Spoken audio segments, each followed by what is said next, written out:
ओम नमो भगवते वासुदेवाय। आप सभी का हमारी YouTube चैनल पर हार्दिक स्वागत है। आज सुने श्रीमद् भागवत महापुराण में आगे की कथा। आज की कथा में आप जानेंगे राजा परीक्षित के विविध प्रश्न। तो आइए कथा को शुरू करते हैं। यदि आपको कथा अच्छी लगे तो प्लीज़ लाइक अवश्य करें, चैनल को सब्सक्राइब भी करें। तो प्रेम से बोले श्री हरि विष्णु भगवान की जय हो। राजा परीक्षित ने कहा, भगवान आप वेद वेत्ताओं में श्रेष्ठ हैं। मैं आपसे ये जानना चाहता हूँ कि जब ब्रह्मा जी ने निर्गुण भगवान के गुणों का वर्णन करने के लिए नारद जी को आदेश दिया, तब उन्होंने किन किन को किस रूप में उपदेश किया।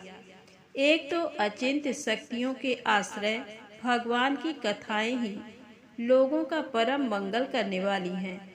दूसरे देवर्षि नारद का सबको भगवत दर्शन कराने का स्वभाव है। अवश्य आप उनकी बातें मुझे सुनाइए। महाभाग्यवान सुखदेव जी, आप मुझे ऐसा उपदेश कीजिए कि मैं अपने आसक्त रहित मन को सर्वात्मा भगवान श्री कृष्ण में तन्मय करके अपना शरीर छोड़ सकूं। जो लोग उनकी लीलाओं का श्रद्धा के साथ नित्य श्रवण और कथन करते हैं, उनके हृदय में थोड़े ही समय में भगवान प्रकट हो जाते हैं। श्री कृष्ण कान के छिद्रों के द्वारा अपने भक्तों के भाव में हृदय कमल पर जाकर बैठ जाते हैं और जैसे शरद ऋतु जल का गंदलापन मिटा देती है, वैसे ही वे भक्तों के मनोमल का नाश कर देते हैं। जिसका हृदय शुद्ध हो जाता है, वह श्री कृष्ण के चरण कमलों को एक क्षण के लिए भी नहीं छोड़ता। जैसे मार्ग के समस्त क्लेशों से छूटकर घर आया हुआ पथिक अपने घर को नहीं छोड़ता, भगवान जीव का पंचभूतों के साथ कोई संबंध नहीं है, फिर भी इसका शरीर पंचभूतों से ही बनता है। तो क्या स्वभाव से ही ऐसा होता है अथवा किसी कारणवश? आप इस बात का मर्म पूर्ण रीति से जानते हैं। आपने बतलाया कि भगवान की नाभि से वह कमल प्रकट हुआ जिसमें लोकों की रचना हुई। ये जीव अपने सीमित अवयवों से जैसे परिच्छिन्न है, वैसे ही आपने परमात्मा को भी सीमित अवयवों से परिच्छिन्न सा वर्णन किया। ये क्या बात है? जिनकी कृपा से सर्वभूतमय ब्रह्मा जी प्राणियों की सृष्टि करते हैं, जिनके नाभि कमल से पैदा होने पर भी जिनकी कृपा से ही ये उनके रूप का दर्शन कर सके थे, वे संसार की स्थिति, उत्पत्ति और प्रलय के हेतु सर्वांतर्यामी और माया के स्वामी परम पुरुष परमात्मा अपनी माया का त्याग करके किस में किस रूप से शयन करते हैं। पहले आपने बतलाया था कि विराट पुरुष के अंगों से लोक और लोकपालों की रचना हुई, और फिर ये भी बतलाया कि लोक और लोकपालों के रूप में उसके अंगों की कल्पना हुई। इन दोनों बातों का तात्पर्य क्या है? महाकल्प और उनके अंतर्गत अवान्तर कल्प कितने हैं? भूत, भविष्यत और वर्तमान काल का अनुमान किस प्रकार किया जाता है? क्या स्थूल देहाभिमानी जीवों की आयु भी बंधी हुई है? ब्राह्मण श्रेष्ठ, काल की सूक्ष्म गति, त्रुटि आदि और स्थूल गति, वर्ष आदि किस प्रकार से जानी जाती है? विविध कर्मों से जीवों की कितनी और कैसी गतियां होती हैं? देव, मनुष्य आदि योनियां सत्व, रज, तम इन तीन गुणों के फलस्वरूप ही प्राप्त होती हैं। उनको चाहने वाले जीवों में से कौन कौन किस किस योनि को प्राप्त करने के लिए किस किस प्रकार से कौन कौन कर्म स्वीकार करते हैं? पृथ्वी, पाताल, दिशा, आकाश, ग्रह, नक्षत्र, पर्वत, नदी, समुद्र, द्वीप और उनमें रहने वाले जीवों की उत्पत्ति कैसे होती है? ब्राह्मण का परिमाण भीतर और बाहर दोनों प्रकार से बतलाइए। साथ ही महापुरुषों के चरित्र, वर्णाश्रम के भेद और उनके धर्म का निरूपण कीजिए। युगों के भेद, उनके परिमाण और उनके अलग अलग धर्म तथा भगवान के विभिन्न अवतारों के परम आश्चर्यमय चरित्र भी बतलाइए। मनुष्यों के साधारण और विशेष धर्म कौन कौन से हैं? विभिन्न व्यवसाय वाले लोगों के, राजर्षियों के और विपत्ति में पड़े हुए लोगों के धर्म का भी उपदेश कीजिए। तत्वों की संख्या कितनी है? उनके स्वरूप और लक्षण क्या हैं? भगवान की आराधना की और अध्यात्म योग की विधि क्या है? योगेश्वरों को क्या क्या ऐश्वर्य प्राप्त होते हैं तथा अंत में उन्हें कौन सी गति मिलती है? योगियों का लिंग शरीर किस प्रकार भंग होता है? वेद, उपवेद, धर्मशास्त्र, इतिहास और पुराणों की उत्पत्ति, स्थिति और प्रलय कैसे होता है? बावली, कुआं खुदवाना आदि स्मार्त यज्ञ, यागादि, वैदिक एवं काम्य कर्मों की तथा अर्थ, धर्म, काम के साधनों की विधि क्या है? प्रलय के समय जो जीव प्रकृति में लीन रहते हैं उनकी उत्पत्ति कैसे होती है? पाखंड की उत्पत्ति कैसे होती है? आत्मा के बंध मोक्ष का स्वरूप क्या है और वह अपने स्वरूप में किस प्रकार स्थित होता है? भगवान तो परम स्वतंत्र हैं, वे अपनी माया से किस प्रकार क्रीड़ा करते हैं और उसे छोड़कर साक्षी के समान उदासीन कैसे हो जाते हैं? भगवान, मैं ये सब आपसे पूछ रहा हूँ, मैं आपकी शरण में हूँ। महामुने, आप कृपा करके क्रमशः इनका तात्विक निरूपण कीजिए। इस विषय में आप स्वयंभू ब्रह्मा के समान परम प्रमाण हैं। दूसरे लोग तो अपनी पूर्व परंपरा से सुनी सुनाई बातों का ही अनुष्ठान करते हैं। ब्राह्मण, आप मेरी भूख प्यास की चिंता ना करें। मेरे प्राण कुपित ब्राह्मण के शाप के अतिरिक्त और किसी कारण से निकल नहीं सकते, क्योंकि मैं आपके मुखारबिंद से निकलने वाली भगवान की अमृतमयी लीला कथा का पान कर रहा हूँ। सूत जी कहते हैं, शौनक आदि ऋषियों, जब राजा परीक्षित ने संतों की सभा में भगवान की लीला कथा सुनाने के लिए इस प्रकार प्रार्थना की, तब श्री सुखदेव जी को बड़ी प्रसन्नता हुई। उन्होंने उन्हें वही वेद तुल्य श्रीमद् भागवत महापुराण सुनाया जो ब्राह्म कल्प के आरंभ में स्वयं भगवान ने ब्रह्मा जी को सुनाया था। पांडुवंश शिरोमणि परीक्षित ने उनसे जो जो प्रश्न किए वे उन सब का उत्तर क्रमशः देने लगे। श्री सुखदेव जी कहते हैं, परीक्षित, जैसे स्वप्न में देखे जाने वाले पदार्थों के साथ उसे देखने वाले का कोई संबंध नहीं होता, वैसे ही देहादि से अतीत अनुभव स्वरूप आत्मा का माया के बिना दृश्य पदार्थों के साथ कोई संबंध नहीं हो सकता। विविध रूप वाली माया के कारण वह विविध रूप वाला प्रतीत होता है और जब उसके गुणों में रम जाता है तब ये मैं हूँ, ये मेरा है, इस प्रकार मानने लगता है। किंतु जब ये गुणों के क्षुब्ध करने वाले काल और मोह उत्पन्न करने वाली माया इन दोनों से परे अपने अनंत स्वरूप में मोह रहित होकर रमण करने लगता है, आत्मा राम हो जाता है, तब ये मैं मेरा का भाव छोड़कर पूर्ण उदासीन गुणातीत हो जाता है। ब्रह्मा जी की निष्कपट तपस्या से प्रसन्न होकर भगवान ने उन्हें अपने रूप का दर्शन कराया और आत्म तत्व के ज्ञान के लिए उन्हें परम सत्य परमार्थ वस्तु का उपदेश किया। वही बात मैं तुम्हें सुनाता हूँ। तीनों लोकों के परम गुरु आदिदेव ब्रह्मा जी अपने जन्म स्थान कमल पर बैठकर सृष्टि करने की इच्छा से विचार करने लगे, परंतु जिस ज्ञान दृष्टि से सृष्टि का निर्माण हो सकता था और जो सृष्टि व्यापार के लिए वांछनीय है, वह दृष्टि उन्हें प्राप्त नहीं हुई। एक दिन वे यही चिंता कर रहे थे कि प्रलय के समुद्र में उन्होंने व्यंजनों के 16वें एवं 21वें अक्षर त तथा प को तप तप इस प्रकार 2 बार सुना। परीक्षित, महात्मा लोग इस तप को, इस वक्ता को देखने की इच्छा से चारों ओर देखा, परंतु वहां दूसरा कोई दिखाई न पड़ा। वे अपने कमल पर बैठ गए और मुझे तप करने की प्रत्यक्ष आज्ञा मिली है ऐसा निश्चय कर और उसी में अपना हित समझकर उन्होंने अपने मन को तपस्या में लगा दिया।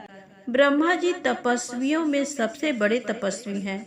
उनका ज्ञान अमोघ है। उन्होंने एक समय 1 सहस्त्र दिव्य वर्ष पर्यंत एकाग्र चित्त से अपने प्राण, मन, कर्मेंद्री और ज्ञानेंद्रियों को बस में करके ऐसी तपस्या की जिससे वे समस्त लोकों को प्रकाशित करने में समर्थ हो सके। उनकी तपस्या से प्रसन्न होकर भगवान ने उन्हें अपना वह लोक दिखाया जो सबसे श्रेष्ठ है और जिससे परे कोई दूसरा लोक नहीं है। उस लोक में किसी भी प्रकार के क्लेश, मोह और भय नहीं है। जिन्हें कभी एक बार भी उनके दर्शन का सौभाग्य प्राप्त हुआ है, वे देवता बार बार उनकी स्तुति करते रहते हैं। वहाँ रजोगुण, तमोगुण और इनसे मिला हुआ सत्व गुण भी नहीं है। वहाँ न काल की दाल गलती है और न माया ही कदम रख सकती है। फिर माया के बाल बच्चे तो जा ही कैसे सकते हैं। वहाँ भगवान के वे पार्षद निवास करते हैं जिनका पूजन देवता और दैत्य दोनों ही करते हैं। उनका उज्जवल आभा से युक्त श्याम शरीर सत दल कमल के समान कोमल नेत्र और पीले रंग के वस्त्र से शोभायमान है। अंग अंग से राशि राशि सौंदर्य बिखरता रहता है। वे कोमलता की मूर्ति हैं। सभी के 4-4 भुजाएं हैं। वे स्वयं तो अत्यंत तेजस्वी हैं ही, मणि जटित सुवर्ण के प्रभामय आभूषण भी धारण किए रहते हैं। उनकी छवि मूंगे, वैदूर्य मणि और कमल के उज्जवल तंतु के समान है।